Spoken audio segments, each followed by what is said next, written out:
hapa madiwani waona hao. Kuna madiwani hapa tu umeshawashughulikia hapa kwa sababu ya kuingilia masuala ya migogoro ya ardhi sio wahusu. Mpaka uuzaji wa maeneo hapo nao waona hao. Tunakataa tu kunyoshana vidole hapa. Tutasimamishana hapa mtu sukari ishuke, baadaye waseme oh jamani sasa unaona hii karatasi ya tanzia isingekuja sama na mkuu wa mkoa staki. Lakini wapo hapa, uzuri mimi nawajua na Kiteto ni sehemu ya migogoro ya ardhi.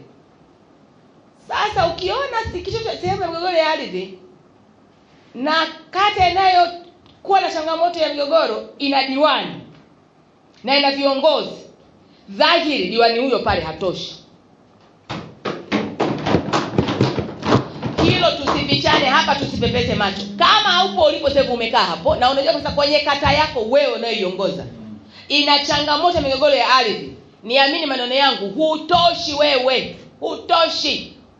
Kwa sababu kama umeshindwa kutatua migogoro kwenye kata yako tu, utatusaidia nini wewe hapa kwenye halmashauri, kwenye wilaya hii utatusaidia nini? Na unapata wapi nguvu ya kusimama kwenye baraza na kutoa sauti yako na kuelekeza jambo ama kabisa? Unatoa wapi nguvu hiyo mwanawane? Unatoa wapi wewe? Kata yako tu ya watu 3,000 imekushinda.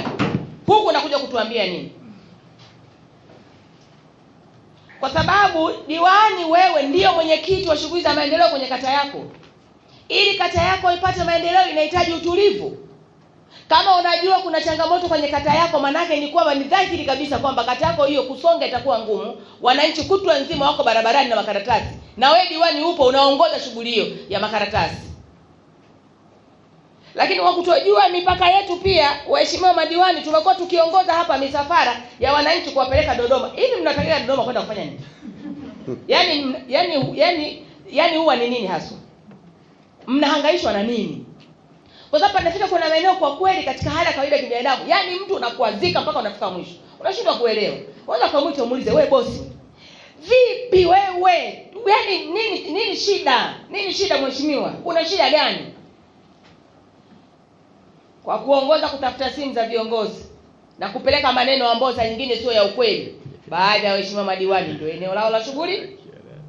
Anakaa miaka 5 kwenye kata yake, hajui kuna shughuli gani. Hakai barazani kupambania fedha ziende kwenye kata yake, shughuli hiyo hafanyi. Anasubiri bwana ikifika mwaka wa mwisho wa uchaguzi sasa